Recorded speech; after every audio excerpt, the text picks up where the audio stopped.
Today on CityCast Las Vegas, we're wondering if a Vegas loop station at the airport would make the Tesla tunnels make sense, what you need to know about Senator Cortez Masto's bill to block deportation of DACA recipients, and whether or not the Runnin rebels are being overlooked as the world's 1%ers are tripping over themselves to buy a Vegas sports team. It's Wednesday, July 29th. I'm Jesse Merrick, and here's what Las Vegas is talking about.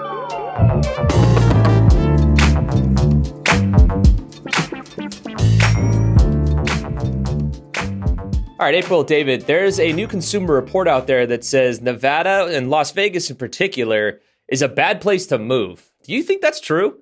I don't think it's true, but everybody else can believe that and not move there. Yeah, right? I mean, that's April Corbin-Gurnish. She's the deputy editor of the Nevada Current. I agree with you.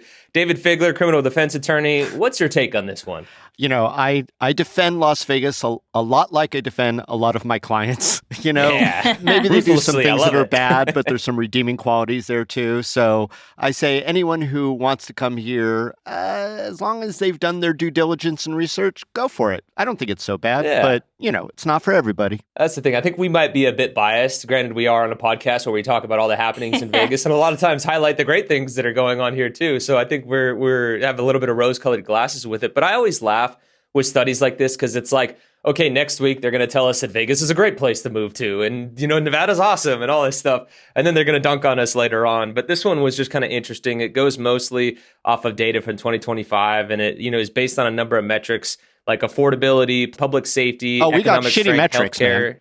Yeah, you got to look past the metrics. We do. Man. That's the thing. Yeah, the healthcare and education is the thing that's tough. You got to be able to read between the lines on these ones, right? And apparently, Nevada ranked 11th on this list in terms of being the 11th worst state last year. Now we're 6th on this list. But in the study, we ranked low for public safety, affordability, healthcare, and education, which to David's point, I don't think that stuff will surprise all of us that live here all that much. But you got to be able to see through all the BS to like really, you know, love and appreciate what Vegas brings as a city. Speaking of things we love in Las Vegas, the Vegas Loop, don't we? We love that, right, guys? There's more news there, right? All right, let's just dive right into it. I couldn't get you guys. I tried to bait you on that one. Oh, you could Google my name or CityCast and Vegas Loop, and lots of stuff comes up. I just wanted to see, you know, I know how you feel about it, David. April, we've got you on a couple times on this one too, but I wanted to see if I could bait you guys. You didn't buy it. You guys are sticking true to the bit. I love it. April, talk to us a little bit about what's going on with the Loop and some of the latest developments here. Yeah, so the Las Vegas Review-Journal reported this week that the Boring Company is currently tunneling from its planned station near the Thomas and Mack Center to a portion of land it owns just south of Paradise and Trop, right across the street from the airport. So according to LVCVA head honcho Steve Hill and a representative from Reed International Airport, talks about tunneling directly underneath and directly to the airport are underway, but specifics are not known, no timeline, no where it would be, what it would look like. But obviously this is news because access to the airport is considered the holy grail of transportation services. And that's a phrase Steve Hill used in the RJ story. You know, there are 50 million passengers a year going in and out of the airport.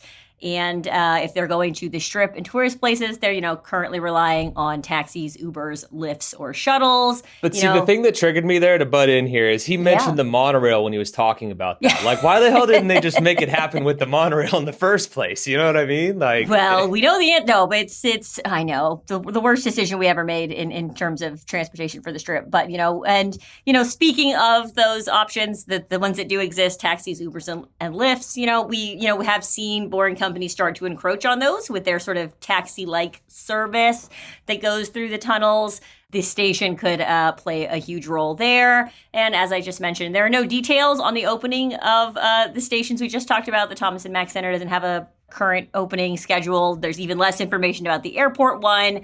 If you know anything about transportation or construction projects involving the airport, that is usually a very time-intensive and onerous sort of thing because you got to get the FAA involved, and there's a lot that goes into that because of security issues and stuff with the airport. Yeah.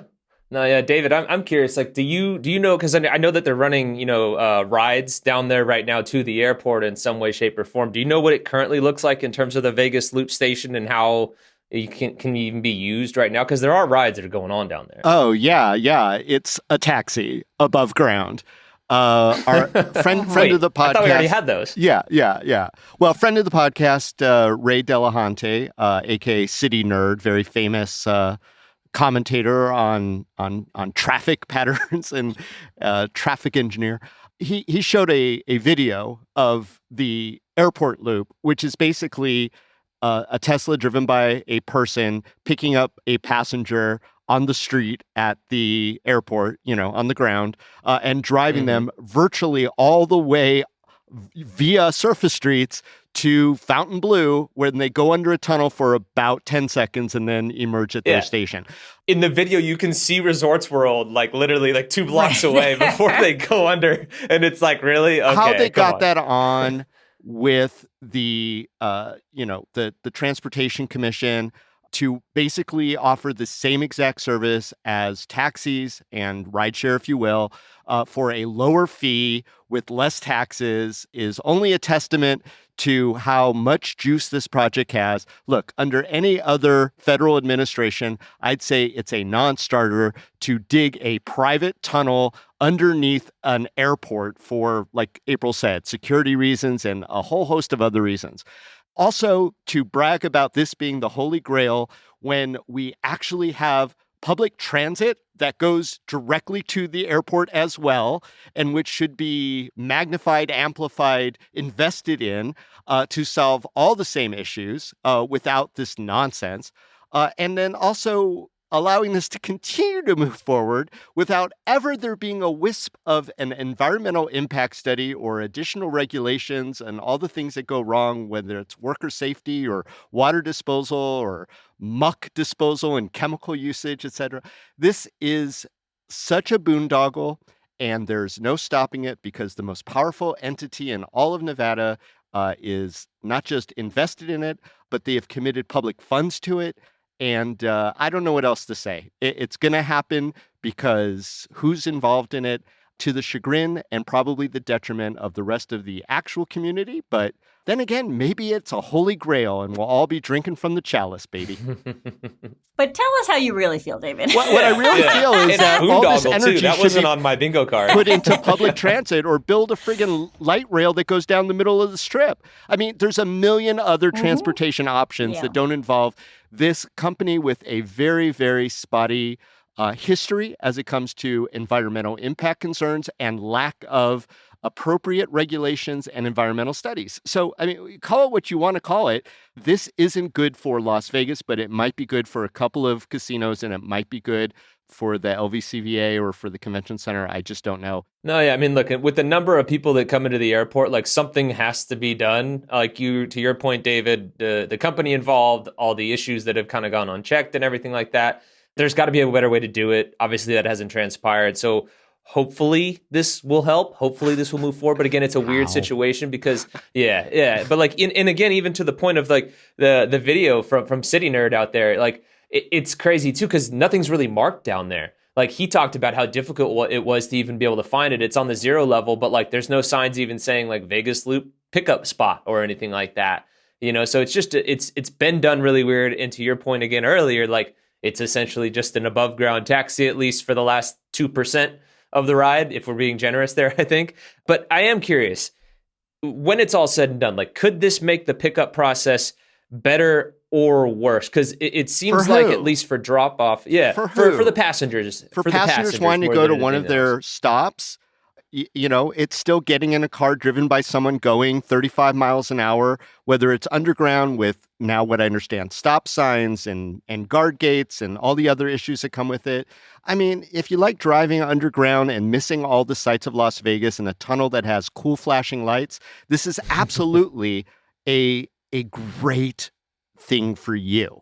But is it good for you, Jesse? Is it good for you, April? Are you ever going to get in one of these underground Teslas when you get home from wherever you're going?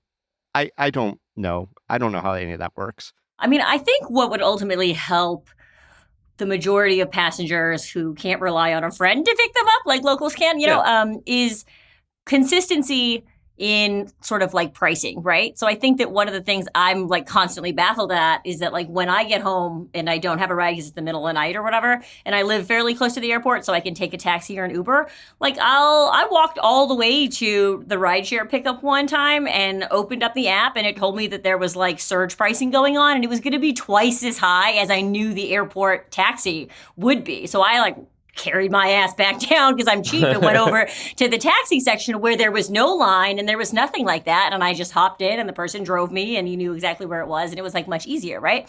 So when you talk about things like rideshare and their sort of dynamic pricing, and then obviously the not a taxi service that the Boring Company is offering with the Tesla tunnels is, subject to change, right? Like I think we don't know what their ultimate goal is, but we know it's going to be cheaper originally and then it's going to become more expensive, right? So it's $12 right now, roughly. Yeah, and so you're like, oh yeah, that's cheap, but there's no way it's going to stay that. Like once they kill all the Ubers and Lyfts, then it'll go up, and they've already killed the Deuce on the Strip or whatever. Like, you know what I mean? Like it'll go up, and I think that's what is frustrating and ultimately really annoyed, especially for a city who's gotten so much bad heat for being more and more expensive and nickel and diming, tourists to death, right? Like you need a $3 option that you can hop on the light rail or whatever and go to the Strip. You need that. It's right there. The Strip is right by the airport. I don't understand in other places, other big cities that I go to, if I have like a nice hotel, and there are lots of nice hotels on the Strip,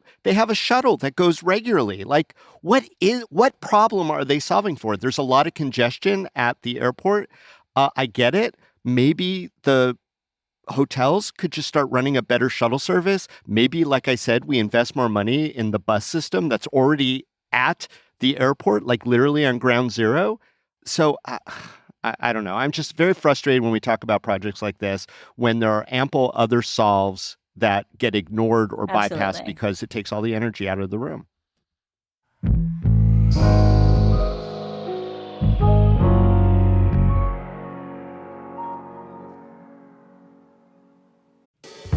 Hey, Las Vegas, it's Jesse. Every day on this podcast, I get to ask questions that uncover the why behind all the happenings in our city. Frankly, it interests me because I'm a nosy guy, but I'm not here to gatekeep. I'm here to share the answers with you. And as a listener of this show, I know that you love being clued in on what's going on before anyone else. So if this podcast has ever sparked your curiosity, given you something smart to share with your friends, or you've just enjoyed learning about our off-the-wall discussions sometimes, like why casino carpets are the way they are. That was one of my favorites. Here's what you should do. Support this show by becoming a member of our CityCast Las Vegas Neighbors program. Our membership program costs just $10 a month, or if you want to save some cash, $100 for the year. And it comes with some great benefits. But most importantly, your membership helps make sure that I can keep asking nosy questions and getting you answers about the happenings in our city that actually matter to all of us. Because I think being curious about our home makes us all better neighbors. So go to membership.citycast.fm/Las Vegas to read about member benefits and join now. Again, that's membership.citycast.fm/Las Vegas. Thanks for your support.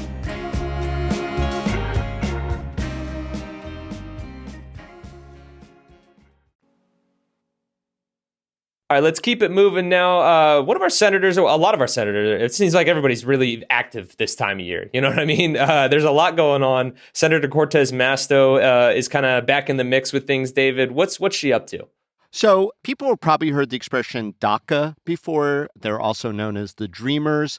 This is basically a program that was developed in 2012 to make a legal, people like to talk about legal immigration, a legal pathway for children, and this would be under 15 years of age, who were brought to the United States from 2007 and before that, to have a pathway so long as they did lots and lots of things to prove that they were worthy. In other words, this is kids that were brought over here, typically no choice of their own involved in it, with their parents to the United States through whatever means. Now, the majority of them, I think a little bit over 80%, came from Mexico specifically, and who were told in 2012, look, as long as you stay good, complete school, don't get into any sort of criminal trouble, don't get into anything that would cause us any concern, eventually you will be given citizenship.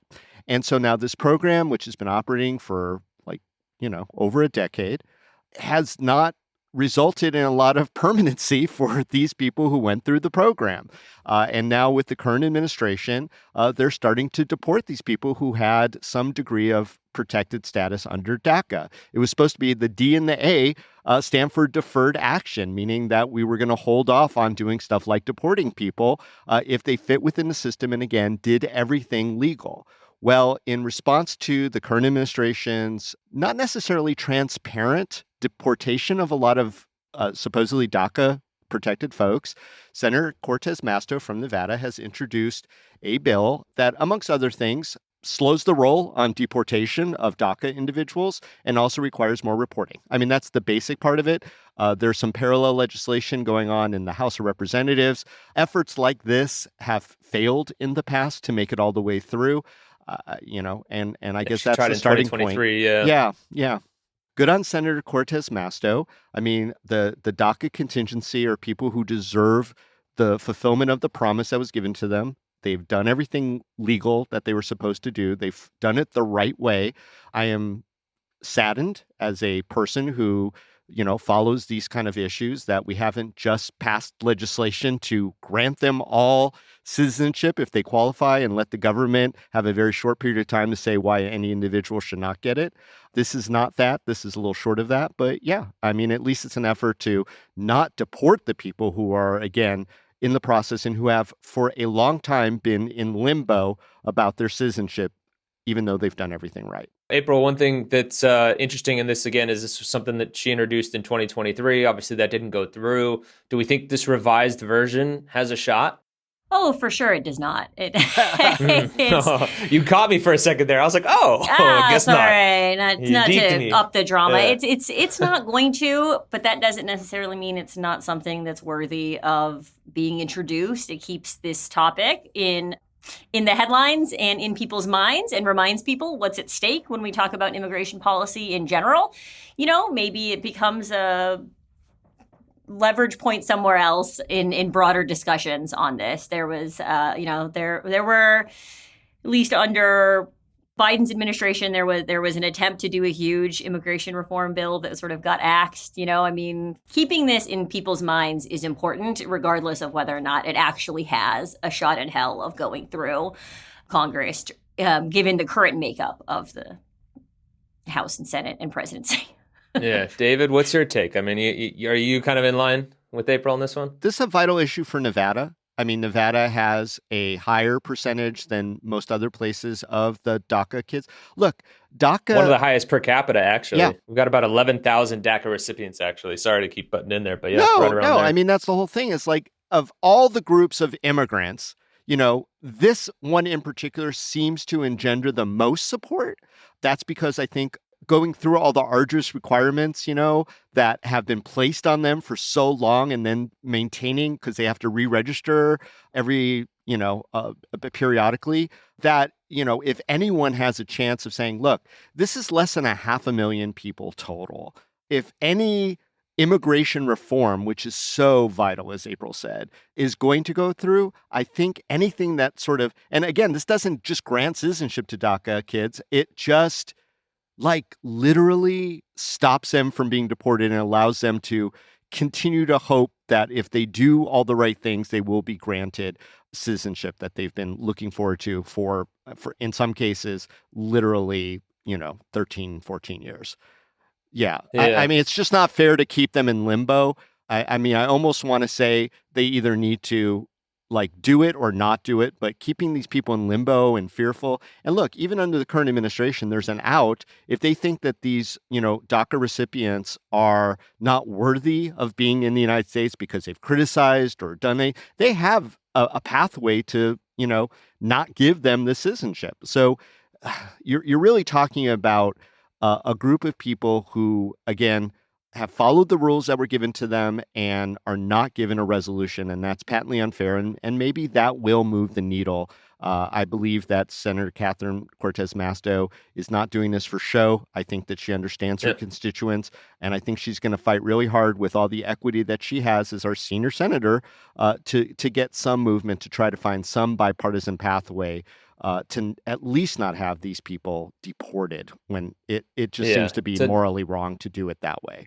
To not have kind of the rug pulled out from under them, like you said, like they were presented with, a description of what to do, you do it, and then it's like, actually, game changed a little bit there. It's kind of stopping that from happening, and it seems like she's trying to get ahead of things a bit here too. Because I'm curious, like if you think things will change in terms of ICE activity here in Nevada, depending on how the election, for governor pans out, because it seems like they're trying to get ahead of that a little bit. We heard Joe Lombardo basically allude to the fact that his relationship with Trump is stopping ICE from marching down the strip. How much of an impact do you think the result of the election will have on ICE activity here in Vegas? Well, as friend of the podcast, Professor Michael Kagan has written, ICE is still marching up and down the strip.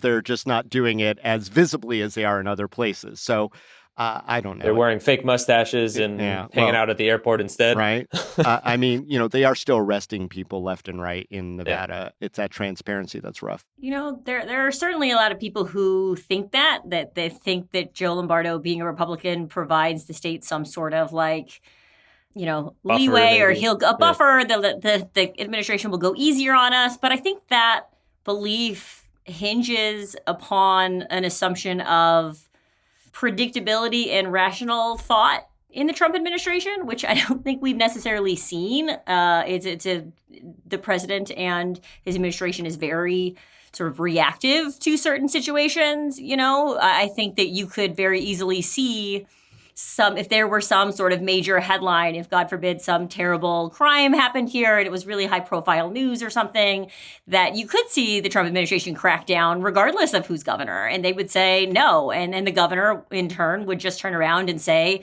it's the Democrats that did this and we need to do that. I mean, I think there's a lot. And if you think about it, if Joe Lombardo gets elected and for a second term, that will be his final term, which means he doesn't have to run for re-election, which means it doesn't really matter if the Trump administration comes in with a heavy hand as much. So there's so many factors in there that I don't know that it's a solid argument for people to sort of rely on that. But it is certainly one we hear a lot in political spaces and even from voters and all of that. So does it matter? I don't know.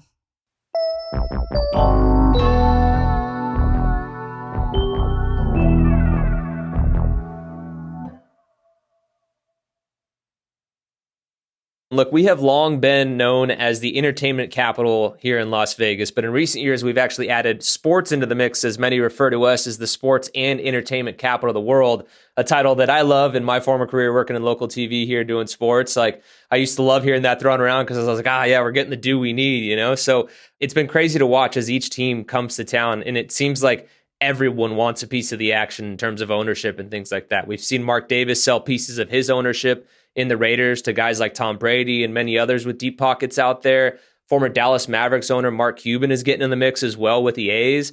His private equity firm actually purchased a minority stake in the Athletics, which I think is very interesting to see what that involvement's going to look like. Then this week, we got word that a South Korean group led by former MLB player Chan-Ho Park and Suga from K-pop group BTS are actually investing $70 million in the A's in a strategic partnership there, which we do have to make sure that we give some flowers to our EP, Layla Muhammad, who back in May when we were talking about BTS taking over the city and everything, she talked about Suga wearing the A's jersey and how it was already kind of going around in the BTS circles that he was going to be investing in the A's. So I think she might have scooped everyone on this one, so way to go for Layla and the BTS army for getting the deets, digging that up on them as it comes to fruition now. But along with all of that too, it seems like each and every week we get a new player in terms of proposed ownership for an NBA team in Las Vegas as well.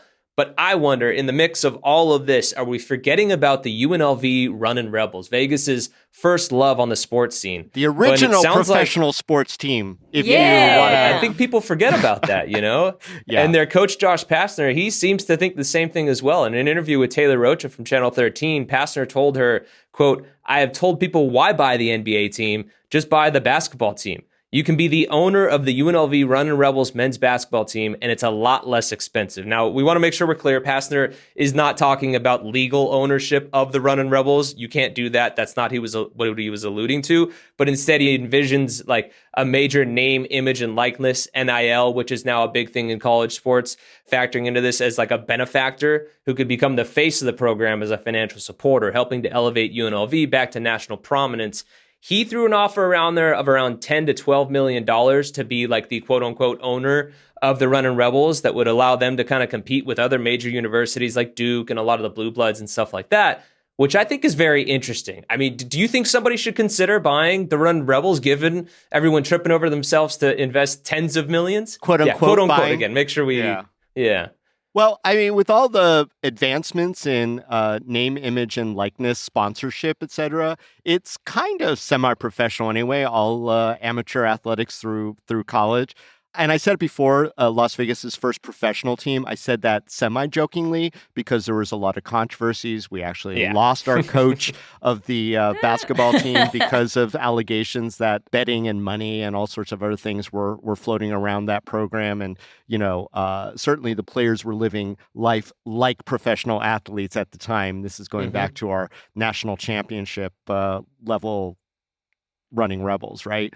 So all that said, look, I absolutely believe that the university would be very excited to get more sponsorship and buy-in from the, capitalist community into the program for not just the benefit of the program, but the trickle down to all the students, et cetera, because that's kind of how colleges work. I mean, look, Las Vegas has always had this very well-known, at least for the last 40 years, basketball program. We are coming up in football. We've had some stellar baseball teams over the years and other guys get drafted all the time within the baseball smaller team, sports, golf. A lot of UNLV grads have gone on to great professional golf careers, professional volleyball players. I mean, down the line, Las Vegas is that kind of place. So, yeah, I mean, all kudos to the university athletic departments trying to muster up even more support, but to actually, use those terms, I think that was provocative, and it's got us talking about it. But yeah, you can't have a pro university team. I mean, that's just not. That's not kosher. And again, to be clear. Yeah, they weren't saying to actually buy it, but in a sense, again, jump on board with the NIL and bring some more money to the program there in that regard. And I do think it's interesting because from a marketing standpoint, they hit it out of the park. That video itself did over 1 million views on Twitter and counting, and it seems like everybody picked it up. So like to your point, David, we're talking about it nationally. A lot of people are talking about it. I even heard down in Arizona, I think Kenny Dillingham, who's the head coach for the Arizona State football team, is kind of basically saying he wish he would have thought about that same thing as well. So Josh Pastner ahead of the curve there. So April, I'm curious, do you think if the Runnin' Rebels were able to get something like this, like let's say somebody jumped in, donated a bunch of money, $10 to $12 million, and they were able to compete in terms of drawing players here and paying them more money, do you think there would be a real trickle-down effect to the community, maybe more so than a professional team, if the Runnin' Rebels were back to being the team that they were in the 90s? Absolutely. I think it would help. I mean, as much as I like to hate on millionaires and billionaires and rich corporations coming in and telling us what to do, I mean, that's the game. That's like how it works, right? I think the coach said something like, UNLV's success has relied on finding untapped talent, those like diamonds in the rough and stuff. But if you want a sustainable long-term program that really builds interest and boosts spirit, you need more than that. And it comes down to money, and it comes down to, and I remember the years when I followed UNLV sports more closely being frustrated because we would get a good player or something and they'd be gone after a year because they went somewhere else or whatever. Because it's a stepping stone now. The portal. The portal, exactly. So it's kind of like, let's get the people here and let them stay there because, and I went to UNLV. The spirit it brings on game days and the student section and all of those things, those are immensely huge in terms of, those are unquantifiable. And I would love to see it. I think so. I think it's a great idea. I think the showmanship of it was great. And I honestly hope somebody takes them up on it because why not? Yeah. bring it. I think it'd be great. Yeah. And to your point, like we even saw, like I used to work in Alabama. So I covered Alabama and Auburn football when Nick Saban was the head coach at Alabama. Yeah. But like as good as they were, enrollment shot through the roof, at the University of Alabama during those times when they were constantly competing for national championships. And if you could do that with the Runnin Rebels, again, like the city's real first love from the sports scene there, I do think it would bring not only so much more attention to the UNLV Runnin Rebels in the national scape of things, but just like kids possibly wanting to be enrolled and be around that stuff. And that too bleeds in as you get people with, better degrees and things like that to maybe stay here in Las Vegas. And that ripples through the economy big time, I think, is hopefully those people would come and stay. So yeah, I hope it happens as well. But it also got me thinking, like, again, we hear about people investing in so many of the different sports franchises and stuff that are coming here. So if you guys had the money, we're talking billions of dollars here, and you could invest in any team here in Las Vegas, either one that we have now or one that's potentially coming here, which one would you want to invest in and why? Women's professional hockey team. Nice. They're coming quick. Yeah. They're coming here. I know they already have an owner and that whole league is owned by the same person or whatever, but I think that's the next. I love the Aces in theory. I love that we have that, but I just don't like professional basketball, so I can't in good conscience pick them. I'm sorry, it's just not a basketball person. I'm too short, never played it. Haunting memories as a child. But hockey is fun, and I love it, and I'm excited for that team, and I want them to do well. That would be my choice for sure. Nice. David, where are you throwing your cash around? I'm throwing all of those billions into the A's. Surprisingly. Okay. So I could shutter that project. Shocking. I wasn't absolutely sell that land to an actual casino, which belongs on the Strip. And then with my profits, I'm going to get an expansion team or a new team for the MLB, because I think that Las Vegas absolutely deserves a professional baseball team, but one built from the ground up in an area after a study that is most advantageous to the entire community. And again, not just the Strip.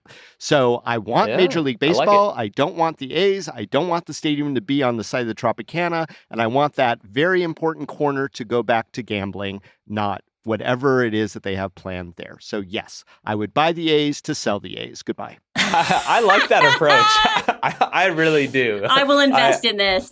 Yeah. I'm with you. I love the homegrown sense of teams coming here and stuff like that. So I think that would be really cool if we could get, that. I think that's why the NBA team, honestly, if and when it does come here, I do think it's going to be so successful because it will be homegrown for Las Vegas. Having said that, I'm going the other direction. Everybody that's listened to the podcast knows I'm a football guy. I'd be investing in the Raiders purely because I'm not a Raiders fan. I'm actually a Tampa Bay Buccaneers fan, but because the NFL prints money. So I would see the return on that investment big time, and there's always that you're not going to have to worry about attendance or anything like that because the away fans will always come to Vegas. So you got to worry about filling up half the stadium, and they've been able to do that. So I would be investing in them big time to try and get that back because everybody that's invested in them has seemingly made a ton of money. But I think if we're going through winners on here right now, I like David's approach the best because it creates chaos.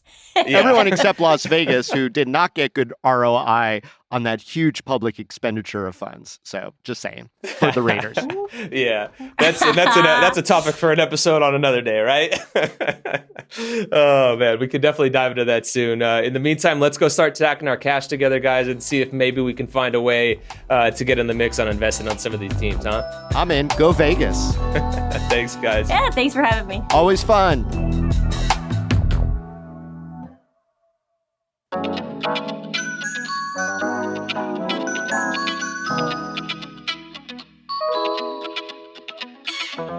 That's all for today here on CityCast Las Vegas.